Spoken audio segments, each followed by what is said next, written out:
গল্পের শুরুতে আমরা একটি আমেরিকান ম্যাচ দেখতে পাই, যেখানে নিকি নামের এক ব্যক্তি তার প্রেমিকা জোসের সাথে ভিআইপি স্ট্যান্ডার্ড বেশি আয়েশ করে বসে আছে। মাঠের মধ্যে ম্যাচ চলছে ঠিকই, কিন্তু নিকির মনোযোগ খেলার চেয়ে গ্যালারির ভিতরের দিকে বেশি। সে লক্ষ্য করে যে একটি সুন্দরী মেয়ে তার সিট ছেড়ে উঠে চলে যাচ্ছে।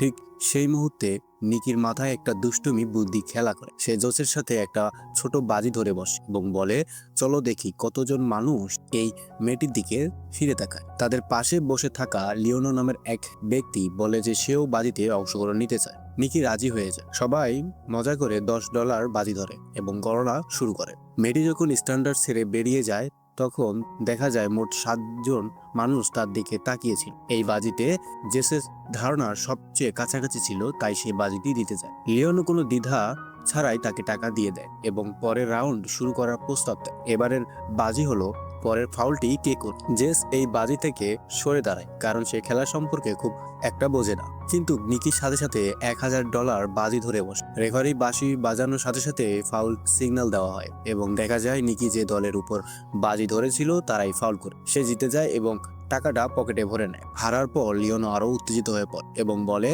এবার চলো $5000 বাজি ধরি। এখন প্রশ্ন হলো, প্লেয়ার বল নিয়ে দৌড়াবে নাকি পাস দেবে? $5000 বাজি ধরতে গিয়ে নিকি কিছুটা হিতস্থ করলেও শেষ পর্যন্ত বাজি হয়। লিওনো ধারণা করে যে প্লেয়ার দৌড়াবে আর নিকি বলে পাস দেবে। বাঁশি বাজানোর সাথে সাথেই প্লেয়ারটি আসলে বল নিয়ে দৌড়াতে শুরু করে, যার মানে নিকি $5000 হেরে গেছে। এবার নিকি সিদ্ধান্ত নেয়, ঠিক আছে, আমরা $5000 হেরেছি, এখনই থামা যাক। সে জোসেফকে কফি খেতে যাওয়ার জন্য বলে। সে চলে যেতে চায়, কিন্তু লিওনো নাছোড়বান্দা। সে বলে, আপনি ভিআইপি লঞ্চে বসে আছেন, আপনার কাছে অনেক টাকা আছে, $5000 জন্য মন খারাপ করার কিছু নেই। চলুন $10,000 আরেকটি বাজি। শেষ পর্যন্ত নিকি রাজি হয়। এবারের প্রশ্ন হলো, প্লেয়ারটি পরের পাসটি ঠিকঠাক করতে পারবে কিনা। নিকি বলে হ্যাঁ, কিন্তু অন্য দলে সেই পাসটি আটকে দেয়। নিকি এখন $15,000 হেরে গেছে।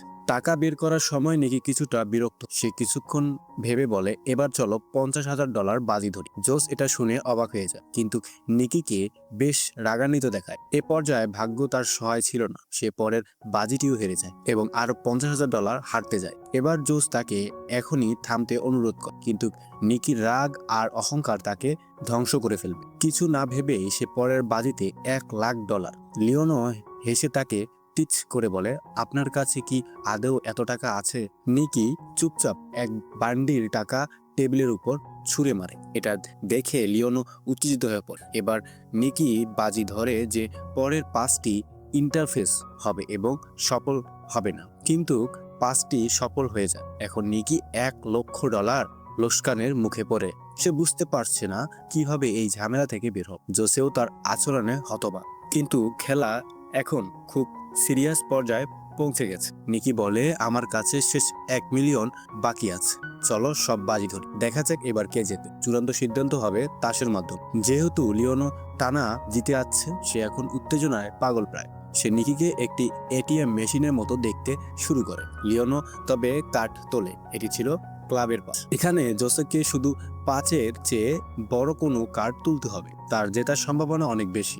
নিকি খুব আত্মবিশ্বাসের সাথে একটি কার্ড তুলে উল্টে দেয়, কিন্তু সেটি ছিল হার্টসেট 3। এটি দেখে জোস প্রায় চেয়ার থেকে পড়ে যাওয়ার মতো অবস্থা। নিকি যখন খেলা শুরু করেছিল তার উদ্দেশ্য ছিল $10 বাজি ধরা, কিন্তু এখন সে 1 মিলিয়নেরও বেশি হারলো। এমন লজ্জাজনক হারের পর তার আর কিছু বলার ছিল না, তাই সে চুপচাপ জোসের হাত ধরে বেরিয়ে যেতে শুরু করে। তার ভীষণ মন খারাপ ছিল, কিন্তু লিওনো তাকে আরো বেশি টিচ করতে থাকে। সে বলে, ওস্তাদের সাথে পাঙ্গা নিলে এমন হয়। নিকি থেমে যায় এবং আরো একটা বাজি ধরে, এবার $2 মিলিয়ন। এবারের আইডিয়াটা একটু অন্যরকম ছিল। নিকি চ্যালেঞ্জ করে যে লিওনো টেলিস্কোপ ব্যবহার করে যে কোনো র্যান্ডম প্লেয়ারকে বেছে নিতে পারে, আর নিকি যদি সেই প্লেয়ার জার্সি নাম্বার সঠিকভাবে বলতে পারে তবে জয় হবে তার। লিওনো কিছুটা বিভ্রান্ত হয়ে পড়ে। সে বলে, এটা তো মাইন্ড রিডিং এর মতো, মনে হচ্ছে নিকি নিজে নিজেই হারার ব্যবস্থা করছে। লিওনের মনে সন্দেহ জাগে যে নিকি হয়তো প্রতারণা করছে। তার সন্দেহ দূর করতে নিকি বলে, ঠিক আছে, আমি বলবো না, এবার জোস বলবে। জোস রাগান্বিত চোখে নিকির দিকে তাকায়। সে কিছুই বুঝতে পারছে না কি হচ্ছে। সে বলে, এত মানুষের মধ্যে আমি কিভাবে সঠিক জার্সির নাম্বার বলবো? এটা বলে সে চলে যাওয়ার চেষ্টা করে, কিন্তু লিওনোর সিকিউরিটি সিকিউরিটি গার্ড তাকে থামিয়ে দেয় এবং তাদের মধ্যে ছোটখাটো ধস্তাধস্তি হয়। জোস নিজেকে কিছুটা শান্ত করে। নিকি তাকে বলে যে শুধু মাঠের চারদিকে তাকাতে এবং যে নাম্বারটি তার নিজের মনে হবে সেটি বল। লিওনো বাইনোকুলার তুলে নেয়, একজন প্লেয়ারকে বেছে নেয়। এরপর জোস বাইনোকুলার নিয়ে পুরো মাঠ স্ক্যান করে। সে সব জায়গায় শুধু জার্সি নাম্বার দেখতে পাচ্ছে। সে কিভাবে আন্দাজ করবে? তখনই তার চোখে পড়ে একটি পরিচিত মুখের উপর এবং তার নিকির কথা মনে পড়িয়ে যায় যে সেই নাম্বারটি বেছে নিবে যা নিজের মনে হয়। তাদের বন্ধু ফাহাদ 55 নাম্বার জার্সি পরে দৌড়াচ্ছে। জোস বুঝতে পারে যে এই সবটাই নিকির প্ল্যানের অংশ। সে 55 নাম্বার বলে এবং সেটি ছিল সঠিক উত্তর। লিওনো স্তব্ধ হয়ে পড়ে। জোসেও ভাবতে পারেনি নিকি কিভাবে জানলো যে লিওনো এই নাম্বারটি বেছে নিবে, কিন্তু সেই মুহূর্তে সেটা বড় কথা ছিল না। তারা বাজি জিতে গেছে। তারা দুজনে $1 মিলিয়ন লাভ করে এবং হারানো সব টাকা ফেরত পায়। তারা নগদ টাকায় ঠাসা দুটি ব্যাগ নিয়ে স্টেডিয়াম থেকে বেরিয়ে আসে। গাড়িতে নিকি জোসকে বলে যে সে সবকিছু তাদের পরিকল্পনার অংশ। তারা অনেক দিন ধরে লিওনকে টার্গেট করছিল। সমাজে লিওন তার বাজে জুয়ার নেশার জন্য পরিচিত। তার সামনে যে কোনো বাজি ধরলে সে তাতে ঝাঁপিয়ে পড়ে। নিকির টিম পুরো সেটআপ প্ল্যান করেছে। লিওন তার হোটেল রুম থেকে বের হওয়ার সাথে সাথে তার অবচেতনা 55 নাম্বারটি ঢুকিয়ে দেওয়া হয়েছিল। সিকিউরিটি গার্ডের লেভেলের পিনে 55 নাম্বার লেখা ছিল। স্টেডিয়াম যাওয়ার রাস্তায় সাইনবোর্ডগুলোতে একই নাম্বার দেখা গিয়েছিল। তারা তাকে শুধু নাম্বার দেখায়নি, শুনিয়েছে। ম্যাচ দেখতে আসার সময় লিওনো গাড়িতে একটা গান বাজানো হয়েছিল, যেটা বারবার 55 নাম্বারটি বলা হয়েছিল। গানে 124 বার এই নাম্বার বলা হয়েছে, যা লিওনের মনোযোগ বারবার সেদিকেই টেনে নিয়েছে। এমনকি তাকে ফারহাদের একটি ছবিও দেখানো হয়েছিল, যা একটি ভার্চুয়াল মেমোরি তৈরি করতে সাহায্য করেছিল। তাই লিওন যখন বাইনোকুলার দিয়ে দেখছিল, তার মনে স্বাভাবিকভাবেই 55 নাম্বারের দিকে চলে যায়। আর জোস ফারহাদকে দেখা মাত্রই 55 বলে দেয়। জোসকে আগে থেকে কিছু জানানো হয়নি, যাতে পুরো খেলার সময় তার অভিব্যক্তি স্বাভাবিক থাকে। এভাবে কেউ তাকে সন্দেহ করবে না। সবকিছু শোনার পর জোস নিকির উপর পুরোপুরি ইমপ্রেস হয়ে যায়। এরপর গল্পটি আমাদের কয়েকদিন আগে নিয়ে যায়। মাত্র কয়েকদিন আগেই নিকি একটি ঘরের বিছানায় শুয়েছিল এবং একজন লোক তার মাথায় বন্দুক ধরেছিল। জোস তার পাশেই বসেছিল, এমন একজন মানুষ যার সাথে তার সম্পত্তি পরিচয় হয়েছে। এটা স্পষ্ট ছিল যে নিকিকে কেউ ফাঁসিয়েছে, কিন্তু তার মুখে ভয়ের কোনো চিহ্ন ছিল। সে শান্তভাবে বলে, আমার কাছে একটা পয়সাও নেই, গুলি করতে চাইলে করতে পারো। বন্দুকধারী লোকটি নিকির প্রতিক্রিয়া দেখে দ্রুত বুঝতে পারলো যে লোকটা চালাক, এমনকি তাদের থেকেও বেশি সাংঘাতিক। আর তার ধারণা একদম ঠিক ছিল। নিকি ছিল একজন মাস্টার কেন আর্টিস্ট, যে খুব দক্ষতার সাথে ছোটখাটো চুরি করত। জেমস নিকিকে ছলনা করে সেই ঘরে নিয়ে এসেছিল, কিন্তু নিকি তার মধ্যে এক সহজাত প্রতিভা দেখতে পায়। তখন জেমস কিছুটা বুঝতে পারছিল না। বন্দুকধারী লোকটা চলে গেলে নিকি জোসকে বলে, তোমার মধ্যে একটা প্রতিভা আছে। মানুষকে ঠকানোর এই ক্ষমতা যদি তুমি ঝেলে নিতে পারো, তবে তুমি খুব আরামদায়ক জীবনযাপন করতে পারবা। নিকি বলে, এটা আমাদের পারিবারিক ব্যবসা। আমার বাবা, তার বাবা, সবাই কেনম্যান ছিল। আমাদের রক্তে প্রতারণা মিশে আছে। প্রতিটি কৌশল, প্রতিটি চাল আমাদের কাছে একটি খেলা। সময় নষ্ট না করে জেস কিছু টাকা বের করে বলে, আমি তোমার কাছে শিখতে চাই। নিকি রাজি হয়। বের হওয়ার সময় সে জেসের একটি আংটি চুরি করে নেয় এবং সেটা সে টেরই পায় না। যখন সে বুঝতে পারে, ততক্ষণ তার ঘড়িও গায়েব হয়ে গেছে। সে যখন ঘড়িটি তার হ্যান্ডব্যাগে রাখতে যায়, নিকি তখন তার ওয়ালেট নিয়েছে। এইসব কৌশলের পর নিকি বলে, হাতের কাজ, টাইমিং আর সামান্য স্টাইল, এই কাজের জন্য এতটুকুই যথেষ্ট। এরপর নিকি তাকে বিদায় জানিয়ে চলে যায়। কয়েক মাস পর জেমস নিকিকে নিউ অরলিন্সে খুঁজে পায়। সেখানে সে একটি নতুন টিম গঠন করতে শুরু করেছিল। তাদের এই সাক্ষাৎ ছিল একটি পরীক্ষা। সে দেখতে চেয়েছিল জেস তার টিমের যোগ দেওয়ার যোগ্য কিনা। জেমস রাজি হয়। নিকি তাকে তার টিমের একজন সদস্যের সাথে একটি মেলায় পাঠায়। এটি ছিল জেসের প্রথম প্র্যাকটিক্যাল অ্যাসাইনমেন্ট। সে হাতের ম্যাপ নিয়ে মানুষের কাছে প্রথম জিজ্ঞাসা করতে শুরু করে। সে যখন মানুষের মনোযোগ সরিয়ে দিচ্ছিল, তখন তার পার্টনার গোপনে একজন টুরিস্টের ক্যামেরার লেন্স চুরি করে নেয়। এরপর টিমের আরেকজন সদস্য ইচ্ছা করে এক ব্যক্তির সাথে ধাক্কা খায় এবং জোস তার ওয়ালেট নিয়ে নেয়। জোস এখন তার চুরির স্টাইল নিয়ে আরও আত্মবিশ্বাসী হতে শুরু করে। চপস্টিক ব্যবহার করে সে এক মহিলার ব্যাগ থেকে তার ওয়ালেট নিয়ে নেয়। সবকিছু এত ভালোভাবে ঘটে যে তাদের কেউ সন্দেহ করে না। নিকি একটি বিল্ডিং এর উপর থেকে সবকিছু দেখছি। সে টিমকে বলে জোসকে একা ছেড়ে দিতে। এবার তার একা কাজ করার পর জেস একের পর এক দামি দামি জিনিস চুরি করতে শুরু করে। তার প্রতিটি চুরির সাথে সাথে তার প্রতি নিকির সম্মান বাড়তে থাকে। এবার নিকি তাকে আরো বড় একটি অ্যাসাইনমেন্ট দেয়। এবার একটি হাইটেক স্ক্যাম। বিশেষ লেন্সের সাহায্যে তারা অন্যের খেলোয়াড়দের কার্ড দেখতে পেত এবং সহজে তাদের হারিয়ে দিত। ক্রেডিট কার্ড চুরির জন্য একটি সিস্টেম ছিল। চুরি করা কার্ডটি গোপনে একজন টিমমেটের কাছে পাঠানো হতো, যেখানে কার্ডটির ডিভাইস ডাটা কপি করে নিত এবং তারপর কার্ডটি মালিকের পকেটে ফেরত দেওয়া হতো। কেউ কিছু বোঝার আগেই তাদের পুরো অ্যাকাউন্ট খালি হয়ে যেত। আরেকটি স্ক্যাম ছিল একটি ভুয়া এটিএম মেশিন। যখনই কেউ টাকা তুলতো, এটিএম এর গোপনে তাদের পিন সেভ করে রাখতো। ফাহাদ পুরো মেশিনটি সরিয়ে নিত এবং সব ডাটা চুরি করত। সব চুরি করা ক্রেডিট কার্ড বিভিন্ন ক্যাটাগরিতে ভাগ করা হতো, যেগুলো ব্যবহার করে দামি লাক্সারি আইটেম কেনা হতো। সবশেষ তাদের ডেটা ব্ল্যাক মার্কেটে বিক্রি করে দেওয়া হতো। একদিন জেমস একটি সুন্দর নেকলেস দেখে সেটি পরে নেয়, কিন্তু নিকি সাথে সাথে তাকে সেটি খুলে ফেলতে বলে। সে কঠোরভাবে বুঝিয়ে দেয় যে সব আইটেম বিক্রি করতে হবে, ব্যক্তিগতভাবে কিছুই রাখা যাবে না। জেমস প্রথমবারের মতো এত বড় মাপের জুলিয়াস দেখেছে। চুরি করা মালের পাহাড়ের মাঝখানে দাঁড়িয়ে থাকা অনুভূতি ছিল অন্যরকম। পরের দিন জেমস আর ফাহাদ একটি ধনী এলাকায় ঘুরে বেড়াচ্ছিল। তাদের কাজ ছিল অভিনয় করা। ফাহাদ হঠাৎ অজ্ঞান হয়ে যায় এবং জেমস চিৎকার করতে শুরু করে, দয়া করে কেউ আমাদের সাহায্য করুন প্লিজ। এটি ছিল ডিরেকশন, যা টিমের বাকি সদস্যদের আশেপাশে ধনী ব্যক্তিদের কাছ থেকে চুরি করতে সাহায্য। কাজ শেষ হওয়ার পর পুরো টিম একটি অ্যাম্বুলেন্সে লুকিয়ে পালিয়ে যায়। পরের পরিকল্পনা এত নিখুঁতভাবে কার্যকর করা হয়েছিল যে কেউ বুঝতে পারেনি। সে রাতে তারা সবাই মিলে সেলিব্রেট করে। নিকি সবার প্রশংসা করে, কারণ তারা মাত্র এক সপ্তাহে $1.2 মিলিয়ন আয় করেছে। পরের দিন টিমের সব সদস্য আলাদা হয়ে যাওয়ার প্রস্তুতি নিচ্ছিল। নীতিপত্র ধ্বংস করা হয় এবং নিকি সবাইকে হস্তান্তর করে যে কয়েকদিনের মধ্যে তাদের টাকা ব্যাংক অ্যাকাউন্টে ট্রান্সফার করে দেওয়া হবে। কিন্তু টিমের পুরনো সদস্য জানতো যে নিকি এখনো একটি শেষ মিশন বাকি আছে। পরের দিন সকালে নিকি জোসকে স্টেডিয়ামের ভিআইপি লঞ্চে নিয়ে যায়। সে জেসুকে সামনে একটি পূর্ণাঙ্গ ডেমনস্ট্রেশন দেয় যে কিভাবে মাত্র কয়েক মিনিটে $1 মিলিয়ন আয় করা যায়। ততক্ষণে জেমস নিকির প্রেমে পড়তে শুরু করেছিল। সে ভাবছিল সে নিকি গার্লফ্রেন্ড, আর তাই সে তাকে সব দেখিয়েছে। কিন্তু নিকি তাকে শুধু স্বার্থের গ্রুপে অন্তর্ভুক্ত করেছিল।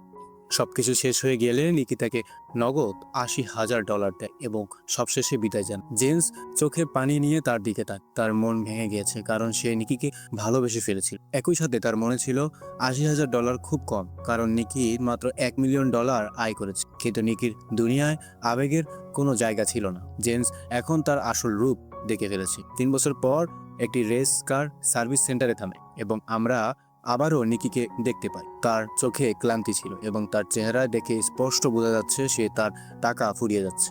লাঞ্চের সময় সে জর্জের সাথে দেখা করে। সে একটি রেস কার টিমের মালিক। জর্জের রিচার্জ টিম এক্স-রে নামের একটি নতুন অ্যালগোরিদম তৈরি করেছে, কিন্তু সে জয়েনের সম্ভাবনা বাড়তে এটিকে আরো উন্নত করতে চেয়েছিল। তাই সে নিকিকে হায়ার করে। পরিকল্পনা ছিল সহজ। নিকি তাদের চিফ ইঞ্জিনিয়ার হওয়ার ভান করবে। তারপর তারা জর্জ এবং নিকির মধ্যে একটা সাজানো ঝগড়া করবে, যাতে অন্য টিমগুলো তাদের ফাঁদে পা দেয়। এরপর নিকির প্রতিদ্বন্দ্বী টিমের কাছে XR এর একটি ভুয়া ভার্সন বিক্রি করে এবং জর্জের টিম আসল সিস্টেম ব্যবহার করে সহজেই জিতে যাবে। চুক্তির অংশ হিসেবে নিকির এই কাজের জন্য €1 মিলিয়ন পাওয়ার কথা ছিল এবং ভুয়া সিস্টেম বিক্রি করে সে যে টাকা আয় করবে তাও তার হবে। নিকি ভেবেছিল এই কাজটা একটা রিস্ক, সে ঘুমের মাধ্যমে এমন স্ক্যাম করতে পারবে। কিন্তু জর্জের বাটলাররা তাদেরকে মোটেও বিশ্বাস করেনি। সে সরাসরি নিকিকে হুমকি দিয়ে বলে, যদি তুমি কোনো ভুল করো তবে আমি সরাসরি তোমার বুকে গুলি করব। নিকি একটি টাইস কোট পরে এবং সে সন্ধ্যায় একটি পার্টিতে যোগ দিতে যায়। নিকি আর জর্জের মধ্যে পরিকল্পনা ছিল ভিড়ের সামনে একটি সাজানো ঝগড়া করবে, কিন্তু তাদের পরিকল্পনা পুরোপুরি ভেঙে যায় যখন জেস লাল পোশাকে সিঁড়ি দিয়ে নামছিল। সে সরাসরি জর্জকে জড়িয়ে ধরতে যায়। এটি দেখে নিকির চোখ রাগে ভরে যায়, তার মাথা ফাঁকা হয়ে যায়। সে 3 বছর ধরে জেসকে দেখেন, আর এখন সে অন্য কারো সাথে, তাও আবার সেই লোকের সাথে যে নিকিকে হায়ার করেছে। জেস শান্তভাবে নিকির কাছে গিয়ে বলে যে সে এখন আর ক্যান আর্টিস্ট নয় এবং 3 বছর আগে যা ঘটেছিল তা এখন আর কোনো গুরুত্ব রাখেন। সে আরো বলে যে জজ তাদের অতীতের সম্পর্কের কিছু জানে না এবং এটি গোপন রাখাই ভালো হবে। এটি শুনে নিকি ক্ষিপ্ত হয়ে যায়। সে এক গ্লাস পানি পান করে। আগে যে রাগের অভিনয় করার পরিকল্পনা ছিল, কিন্তু এখন সে সত্যি রেগেছিল। সবার সামনে জর্জের সাথে তার ঝগড়া আর নাটক ছিল না, এটি ছিল বাস্তব। তাদের ঝগড়ার প্রতিদ্বন্দ্বী রেসিং টিম নজর কাড়ে,